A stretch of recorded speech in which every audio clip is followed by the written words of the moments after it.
Galia Sevruk is a completely different song. Her destiny, like mine, is oddly enough tied to Central Asia.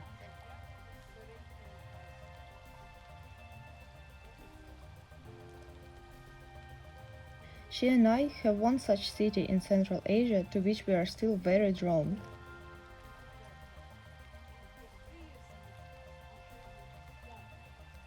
It's Samarkand.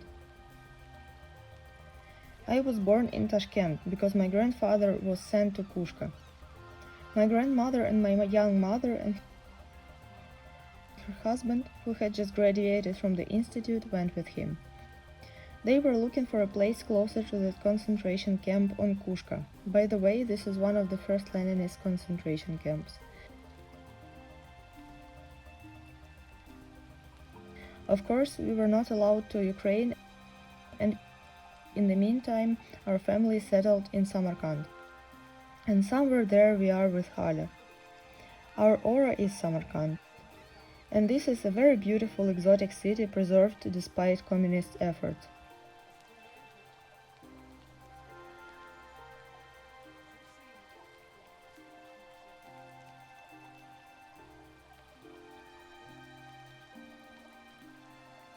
A discovery here and there. Here is the god Swarog, there is Okosha, and by the way, the sun god Swarog stood near the university.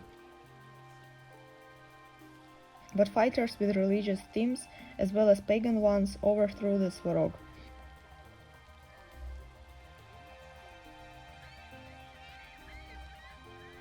And it was a terrible experience. I especially want to say about the vandalism of the Soviet Union in relation to decent, deep, noble art.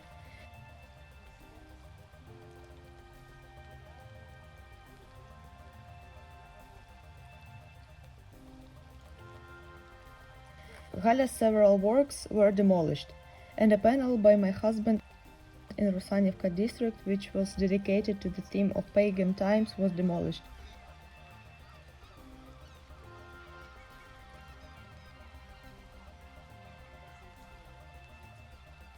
Literally, like vandals, they destroyed the composition near the art school.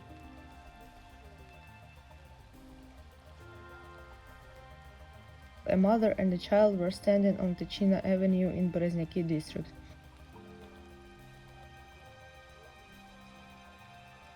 I heard from people that the locals liked to gather near the sculpture.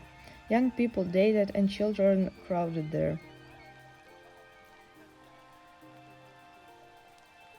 And one night that work disappeared. At the same time, the work of Volodya Lutsak, as well as the work of Yuri Kosenkevich,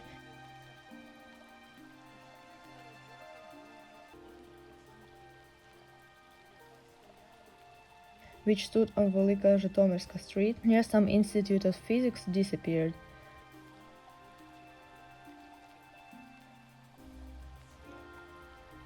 Leninist artists, communist artists were afraid of competition, at least that's my opinion.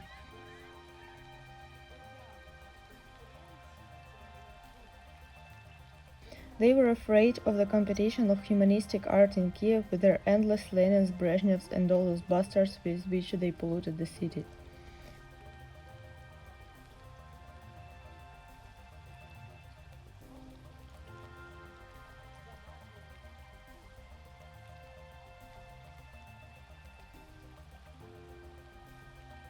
They demolished all the works of Halina Sevruk, which touched on this romantic theme, which did not interfere with communism at all.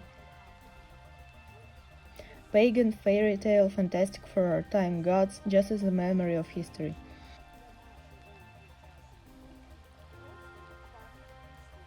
I can imagine what Halina went through. She is a very quiet, delicate person.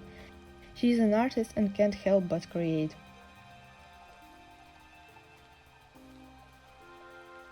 When I was kicked out of journalism and it was time for unemployment, I came to Galia just to get some inspiration. and Galia at the time still had a shelter on the territory of Sofia of Kiev. She had a room there. She stood there and lovingly worked out all these historical plots of Kiev and Rus.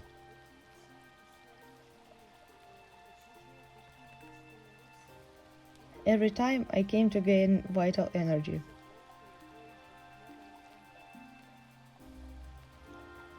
We lived in the spirit of unity, this whole community which was relatively small.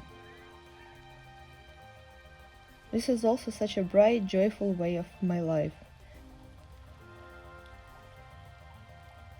We were all united by the understanding that if we and our descendants want to live,